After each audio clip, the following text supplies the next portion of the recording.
ہونے والی جو تبدیلی ہے وہ کیسے ہوتی ہے. جب ہمارے دماغ میں صرف ایک ہی خیال آ رہا ہوتا ہے نا کہ صرف اس پہ فوکس کر کے بیٹھے ہوتے ہیں ہم, تو اس دوران ہمارے اندر جتنے بھی کیمیکلز ہوتے ہیں وہ سارے فائٹ اور فلائٹ والے ہوتے ہیں. مطلب کچھ کیمیکلز ہوتے ہیں جو ہمارے دماغ میں ایکٹیو ہو جاتے ہیں اور ہماری باڈی اس سے خطرہ بھانپ لیتی ہے کہ اب بھاگنا ہے یا لڑنا ہے. جب انسان اسی کیفیت میں پھنسا رہے گا نا کہ میرا شوہر آئیڈیل نہیں ہے, میرے سسر نے کر دیا یہ, اور میری اولاد اچھی نہیں ہے, میری نندوں نے مجھے یہ کہہ دیا, یا پھر میری تو جاب ہی صحیح نہیں مجھے ملی, بار بار سیم ہی خیالات آئی جا رہے ہیں, تو آپ کی باڈی میں جتنے ہارمونز ہیں نا وہ ہمیشہ فائٹ اینڈ فلائٹ میں رہیں گے اور آپ کا دماغ ہمیشہ ادھر ادھر سے بے ہنگم قسم کے ڈسچارجز کرنے لگے گا. اچھا, اب یہ سب تو ہو گیا جو ہم کرتے ہیں اوور تھنکنگ.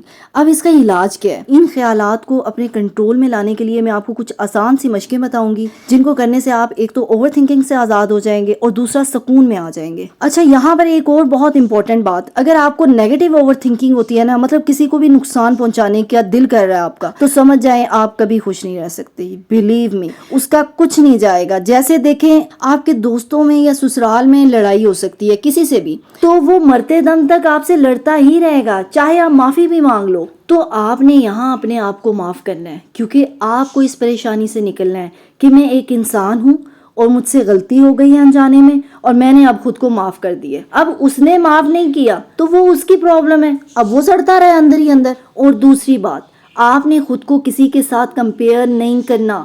جہاں آپ یہ کرو گے تو خود ہی پھنس جاؤ گے. لائک اس کا شوہر کتنا کیئرنگ ہے یا اس کی بیوی کتنی کیئرنگ ہے, میرے پاس تو یہ نہیں ہے, فلاں کی قسمت کتنی اچھی ہے, اس کے پاس تو XYZ سب ہے. اس پہ بھی اوور تھنکنگ کرتے ہیں ہم. تو جب آپ کو ایسے خیالات آنے لگے تو آپ نے صرف یہ سوچ لینا ہے جو آپ کے پاس ہے آج سے پہلے نہیں تھا. آج آپ کو اللہ نے کن کن نعمتوں سے نوازا ہے. جب آپ ایک نظر اپنی پیچھے کی تھرو آؤٹ لائف پہ ڈالو گے نا, تو آپ کو اپنے آج کو دیکھ کر لگے گا آپ سے بڑا خوش قسمت ہی کوئی نہیں ہے. اس طرح جن کو دیکھ کر ہمیں حسرت ہوتی ہے, کمپیئر کر رہے ہوتے ہیں ہم, ان کو بھی ہو سکتا ہے اللہ نے ان سب نعمتوں کے نوازنے سے پہلے بہت امتحان لیے ہوں زندگی میں, بہت کچھ نہ ملا ہو انہیں, رشتے, پیسہ, سکون, کچھ بھی. تو یہ یاد رکھیے گا, جہاں آپ خود کو کمپیئر کریں گے دوسروں سے, وہاں آپ کی ایگو بڑھے گی یا پھر سیلف اسٹیم لو ہو جائے گی.